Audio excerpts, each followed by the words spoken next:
अस्सलाम वालेकुम dear students. आज हम थ्योरम नंबर 1 स्टार्ट करेंगे। इससे पहले जितनी भी डिफिनीशंस थी, टर्मिनोलॉजीज थी, वो हम पढ़ चुके थे। तो आज हम बाकायदा फर्स्ट थ्योरम को स्टार्ट करते हैं। थ्योरम 1 की स्टेटमेंट है, if a straight line stand on another straight line, the sum of measure of two angles so formed is equals to two right angles. तो पहले ये स्टेटमेंट है, हमें पेपर में या टेस्ट में आप लोगों को सिर्फ और सिर्फ ये स्टेटमेंट गिवन होगी। इस स्टेटमेंट से गिवन हो गया टू प्रूफ, और ये डायग्राम ये आपने ख़ुद कंस्ट्रक्ट करनी है। आगे कंस्ट्रक्शन अगर आपको ज़रूरत पड़ती है तो उस कंस्ट्रक्शन भी याद रखनी पड़ेगी।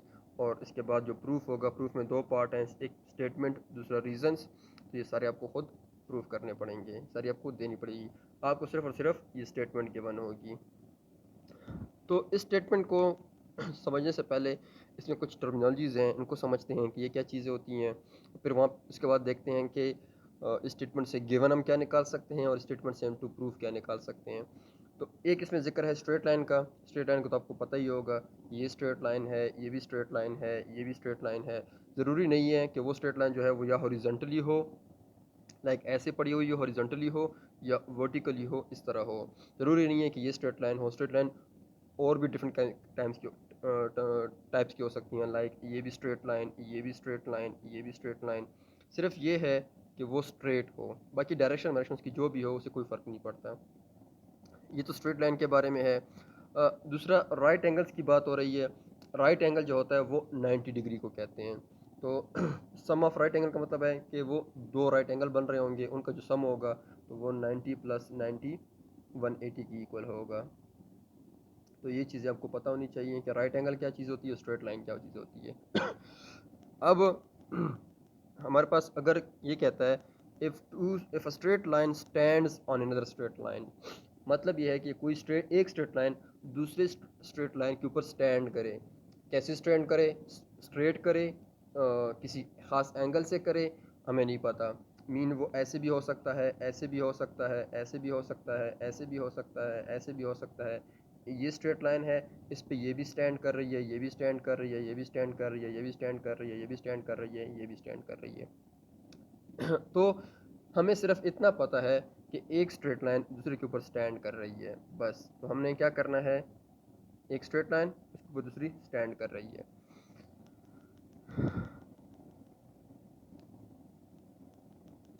अच्छा, तो हमने कल आपको ये बताया था मैंने कि स्टेटमेंट से हम गिवन और टू प्रूफ कैसे निकालते हैं। तो गिवन जो होता है वो हिडन होता है स्टेटमेंट में। तो जो आपके पास स्टेटमेंट होती है उसमें इफ़ से लेकर देन तक जो स्टेटमेंट होगी वो आपकी गिवन होगी।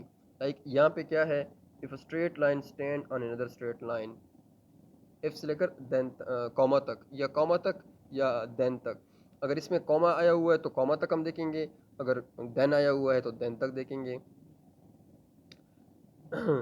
ये हमारे पास क्या है, गिवन है। If a straight line stand on another straight line, अगर एक स्ट्रेट लाइन दूसरे स्ट्रेट लाइन के ऊपर स्टैंड करे, ये गिवन है। तो ए बी, सपोज इसको मैं एक कहूँ कि ये एक स्ट्रेट लाइन है, और सी डी ये दूसरी स्ट्रेट लाइन है। ये दो स्ट्रेट लाइन्स हैं, ए बी और सी डी, ये दो स्ट्रेट लाइन्स हैं, एक दूसरे के ऊपर स्टैंड कर रही हैं। ये मेरा क्या है, गिवन है। नाउ इसके बाद क्या है, the sum of measure of two angles formed is equals to two right angles. कहते हैं जब ये दो स्ट्रेट लाइन इस के ऊपर स्टैंड करेंगे तो हमारे पास जो एंगल बनते हैं, लाइक एक ये वाला एंगल बन जाता है और एक ये वाला एंगल बन जाता है। इन दोनों एंगलों का जो सम होगा, इस और इस एंगल का जो सम होगा वो इक्वल होगा टू राइट एंगल्स के। टू राइट एंगल्स कितने होते हैं, 90 प्लस 90 180। इट मीन्स कि इन दोनों एंगल्स का जो सम होगा वो किसकी इक्वल होगा, 180 का। और ये दोनों एंगल कैसे फॉर्म हुए, किसी भी दो स्ट्रेट लाइन अगर इसके ऊपर स्टैंड करते हैं।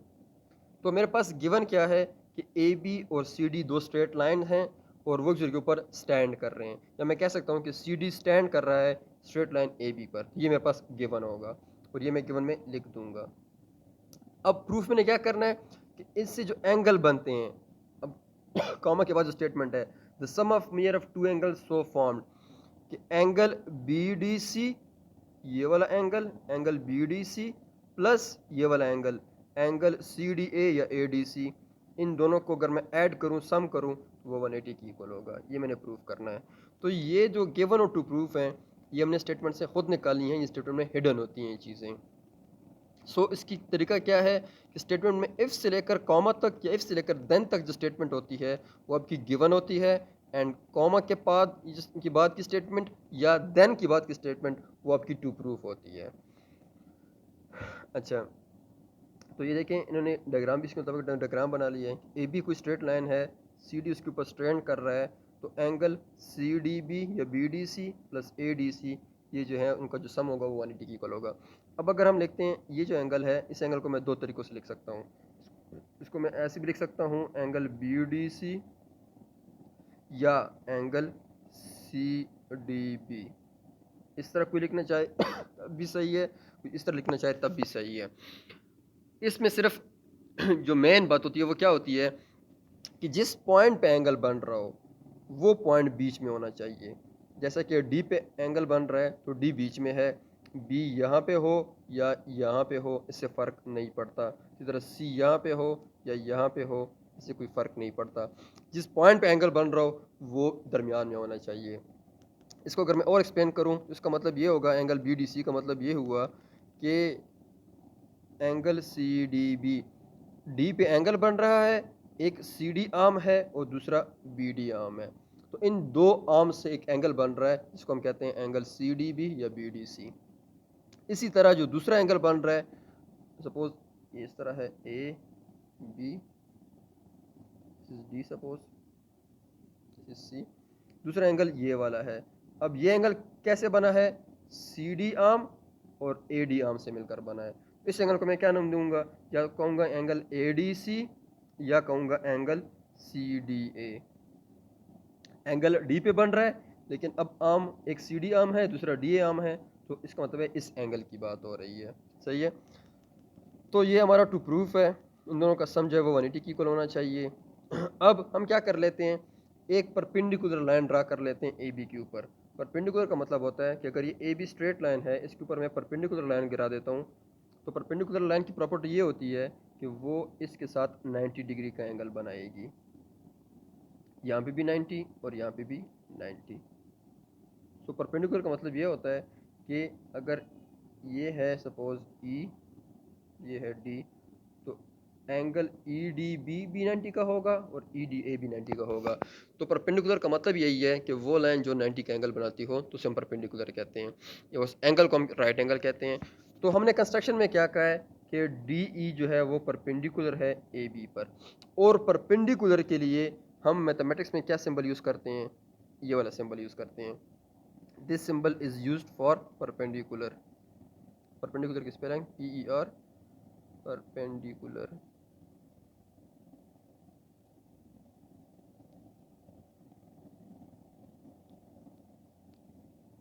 और पैरेलल के लिए ये सिंबल यूज़ होता है। This symbol is used for parallel. So perpendicular के लिए ये वाला सिंबल और पैरेलल के लिए ये वाला सिंबल। सही है। सो कंस्ट्रक्शन में हमने लिखा हुआ है कि draw perpendicular D E on A B.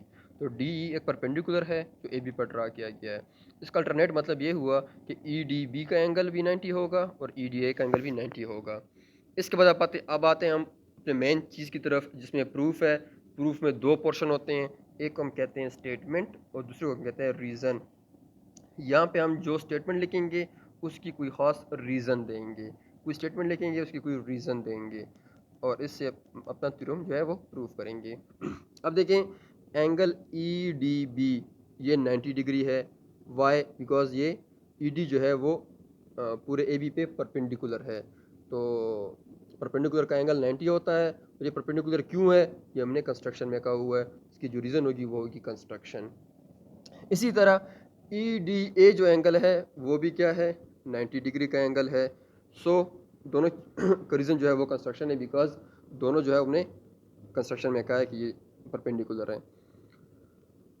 अच्छा, अब अगर मैं इन दोनों एंगल को ऐड करता हूँ, सपोज इधर देखें, ये इस लाइन को गायब करते हैं, सपोज ये लाइन नहीं है, ये A, this is B, this is D, this point, और ये ई है।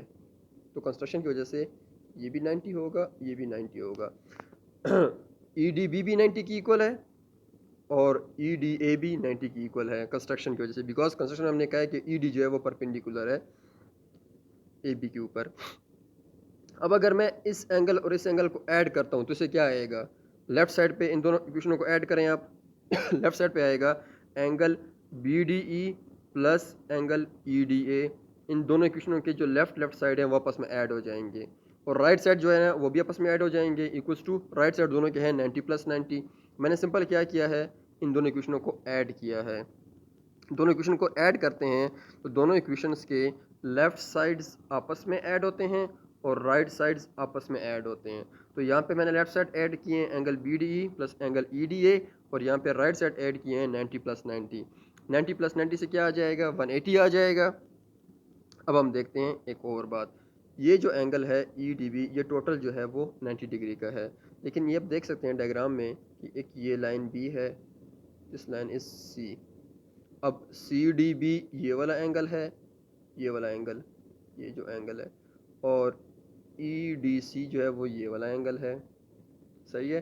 और एक और एंगल भी है जो कि ए सी डी वाला एंगल है, ये वाला बड़ा वाला एंगल जो है। तो हमारे पास टोटल 3 एंगल्स हैं, बाकी ये 90 वाला भी है, इसको हम नीचे हटते हैं।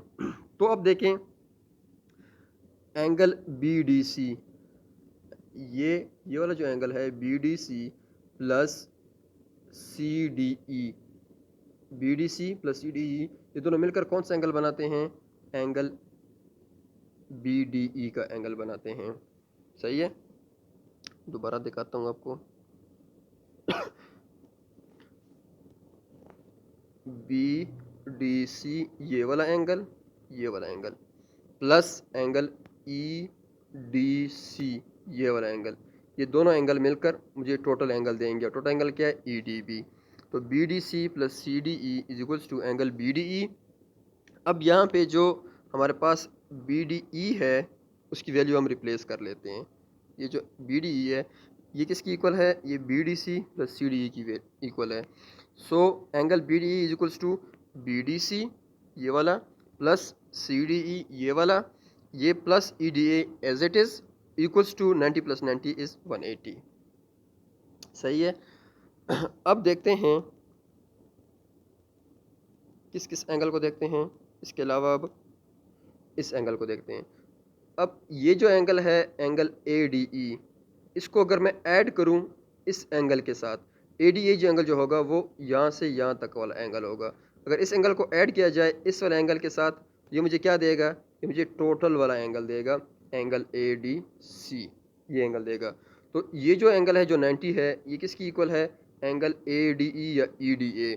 तो angle E D A this plus angle E D C या सी डी ई दिस, ये दोनों मिलकर कौन सा एंगल बनाएंगे, ए डी सी टोटल वाला एंगल। सो ये वाला एज इट इज़ अपनी जगह पे बी डी सी, इन दोनों को जब मैं ऐड करूँगा तो ये दोनों किसकी इक्वल आएंगे, एंगल सी डी ए की इक्वल आएंगे। और इसका राइट साइड 180 है तो 180। अब इसकी रीज़न क्या है कि ये दोनों जो हैं वो किसकी इक्वल हैं, एंगल सी डी ए की इक्वल हैं।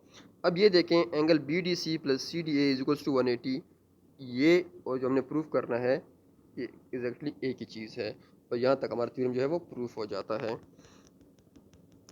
अच्छा, मैं आपको थोड़ा सा समझा देता हूँ जनरल इसके बारे में कि एंगल्स जो हैं वो कैसे ऐड करते हैं, कैसे दूसरे की इक्वल होते हैं, ताकि आपको कंसेप्ट क्लियर हो। सपोज़ अगर मेरे पास ये एक एंगल हो, इसको मैं क्या देता हूँ ओ, इसको ए, इसको बी। अब ये मेरे पास जो एंगल है ये सपोज 90 का है, एंगल ए ओ बी जो है वो 90 डिग्री के इक्वल है। मैं यहाँ से एक और एंगल बनाता हूँ, दिस इज सी। तो अब ये जो न्यू लाइन हो जाती है ओ सी, ये इस मेन एंगल को दो हिस्सों में डिवाइड कर देगी। एक इसका ये वाला एंगल होगा, इस एंगल का नाम होगा एंगल ए ओ सी, और इसको मैं नाम देता हूँ कि इसका एंगल का नाम है angle 1, this is equals to angle 1। और दूसरा एंगल क्या होगा, एंगल सी ओ बी, ये वाला जो एंगल है ये वाला एंगल BOC, इसको मैं नाम दे देता हूँ एंगल 2 का।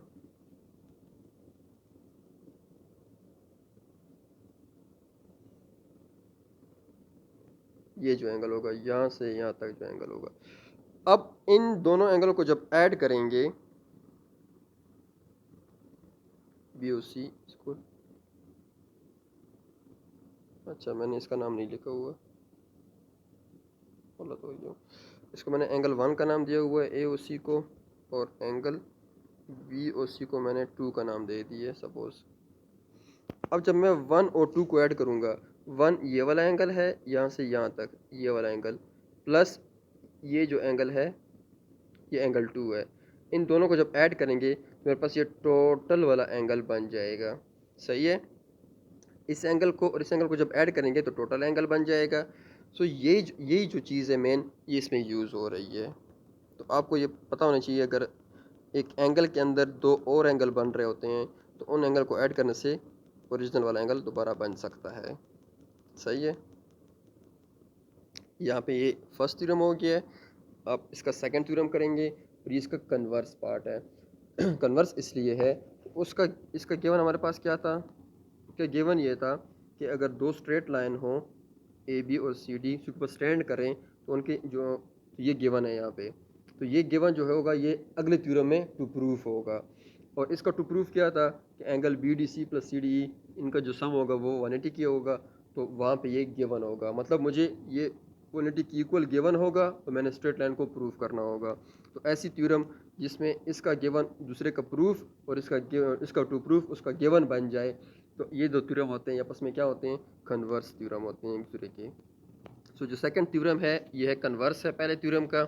इसमें क्या कहता है, इसकी स्टेटमेंट क्या है, if the sum of measure of two adjacent angles.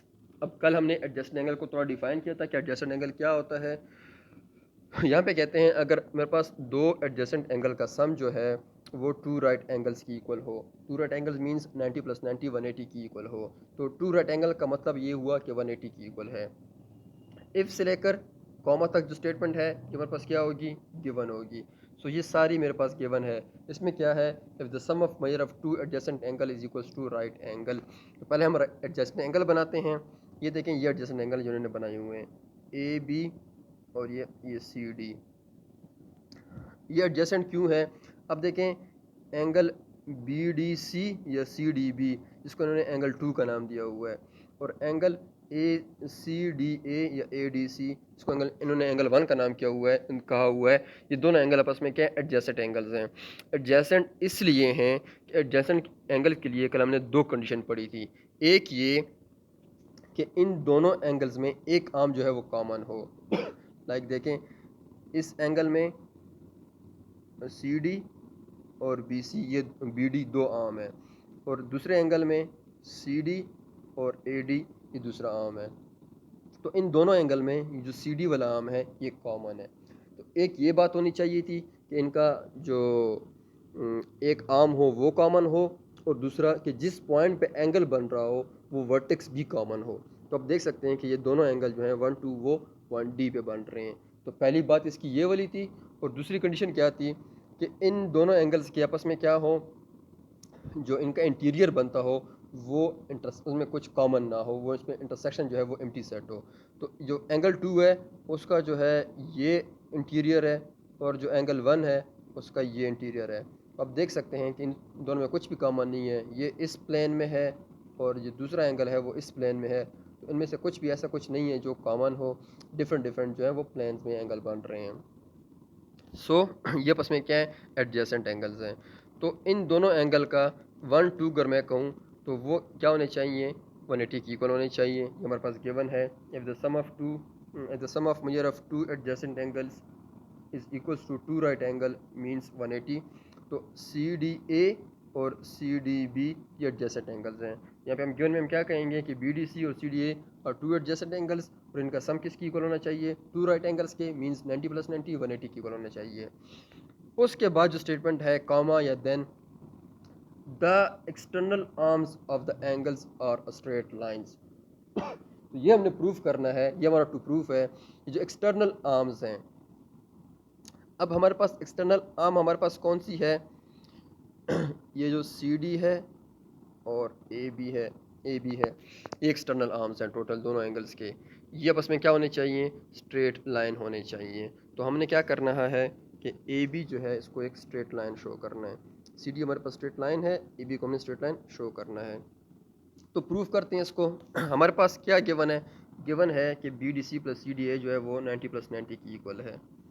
तो बी डी सी को हमने नाम दिया हुआ है एंगल बी डी सी, इसका एंगल नाम दिया हुआ है एंगल 2, और सी डी ए को नाम दिया हुआ है 1। It means angle 1 plus angle 2 is equals to 180 degree.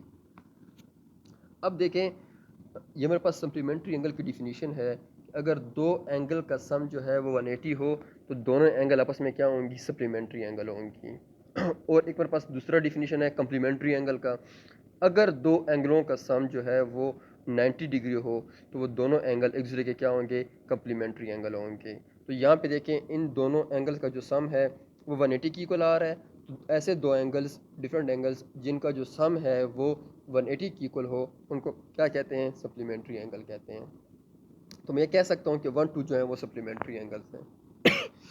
अच्छा, अब देखें हम क्या क्लेम कर रहे हैं नेक्स्ट स्टेप में, कि angle B D C and angle C D A are adjacent supplementary angles. Supplementary तो हैं बिकॉज दोनों का सम जो है 180 है, एडजेसेंट भी है क्योंकि हमने इसको इधर प्रूव कर दिया है, और इसके रीज़न भी ये है, ये लीनियर पेयर ऑफ एंगल्स हैं। तो जो लीनियर पेयर ऑफ एंगल की डिफिनीशन है वो भी बेसिकली यही है कि अगर दो, मतलब दो लाइन जहाँ पे इंटरसेक्ट करें, अगर वहाँ पे एंगल का सम, उन दोनों एंगलों का सम अगर 180 हो और वो दोनों एंगल जो है वो आपस में एडजेसेंट एंगल हो, तो उन दोनों एंगल को हम लीनियर पेयर ऑफ एंगल कहेंगे। तो यहाँ पे दोनों बातें सेटिस्फाई हो रही हैं, ये दोनों एंगल जो हैं ये आपस में एडजेसेंट भी हैं और इनका सम जो है 180 भी है। सो ऐसे एंगलों को हम लीनियर पेयर ऑफ वो भी कहते हैं, एंगल्स भी कहते हैं। तो ये इसकी रीज़न है, या ये हम लीनियर पेयर ऑफ एंगल की डिफिनीशन भी कह सकते हैं कि ऐसे दो ऐसे दो एंगल्स जो जिनका सम 180 हो और दूसरा वो आपस में एडजेसेंट एंगल्स हो, तो उनको हम लीनियर पेयर ऑफ एंगल्स कहते हैं। यहाँ से क्या साबित होता है कि जो एक्सटर्नल आर्म है वो एक स्ट्रेट लाइन है। क्यों? बिकॉज जो नॉन कॉमन आर्म्स है, अब सी डी आर्म जो है ये कॉमन है दोनों एंगल में, तो नॉन कॉमन आर्म कौन सा हुआ, एक हुआ बी डी और एक हुआ ए डी। तो ये दोनों जो हैं एडजेसेंट एंगल्स आर कोलिनियर। तो ये डी ए और डी बी जो है ये कोलिनियर हैं। कोलिनियर का मतलब ये होता है कि वो पॉइंट्स जो एक लाइन के ऊपर लाई करते हैं वो कोलिनियर होते हैं। सपोज़ मैं कहता हूँ कि ये एक दो तीन पॉइंट्स हैं, इन तीनों पॉइंट्स को अगर मैं मिलाता हूँ, अगर इन तीनों पॉइंट को मिलाने से एक स्ट्रेट लाइन बनती है, इट मीन्स ये तीनों पॉइंट जो हैं वो कोलिनियर हैं। अब अगर मैं कहता हूँ कि ये लाइन और ये लाइन कोलिनियर है, इट मीन्स कि ये पोर्शन है और ये जो पोर्शन है ये सेम एक ही लाइन के ऊपर जो है वो लाई कर रहा है, तो इसको हम कहते हैं कोलिनियर पॉइंट्स या कोलिनियर कहते हैं। तो अब देखें, जो इनके नॉन कॉमन आर्म्स हैं, जाहिर है दो आर्म्स हैं इस एंगल 2 के, एक सी डी है और एक बी डी है, उनमें से, और दूसरे जो एंगल हैं उसमें से ए डी और सी डी हैं। तो सी डी जो दोनों में कॉमन है, तो जो नॉन कॉमन आर्म है ए डी और बी डी, वो दोनों एक ही वो कोलिनियर है, मींस एक लाइन के ऊपर लाई कर रहे हैं, सिंपल एक ही स्ट्रेट लाइन के ऊपर वो लाई कर रहे हैं। अगर वो दोनों एक स्ट्रेट के ऊपर लाई कर रहे हैं तो जो कंप्लीट लाइन होगी ए से बी तक वो भी क्या होगी, एक स्ट्रेट लाइन ही होगी। मतलब अगर मैं कहूँ कि ए से लेकर डी तक और डी से बी तक, ये दोनों यहाँ से ए से डी तक और डी से बी तक ये स्ट्रेट लाइन है और एक कंप्लीट लाइन के ऊपर लाई कर रही है, इसका मतलब ये हुआ कि ए बी जो है वो भी एक स्ट्रेट लाइन है। इसका मतलब ये हुआ कि ए बी एक स्ट्रेट लाइन है। इसको हमने प्रूव करना था कि ए बी एक स्ट्रेट लाइन है, यहाँ पे इसका प्रूफ है। सही है। इन दोनों थ्योरम्स को आप प्रैक्टिस करें बार बार, पहले इसको समझें, फिर एक दो बार प्रैक्टिस करें, फिर भी समझ नहीं आती फिर एक दफ़ा प्रैक्टिस करें। इसी तरह आपको जो है ना प्रैक्टिस करना सी चीज़ें आपको सीख पाएंगे। अगर उसके बावजूद भी समझ नहीं आती है तो आप उनसे पूछ सकते हैं। Thank you. अल्लाह हाफिज़।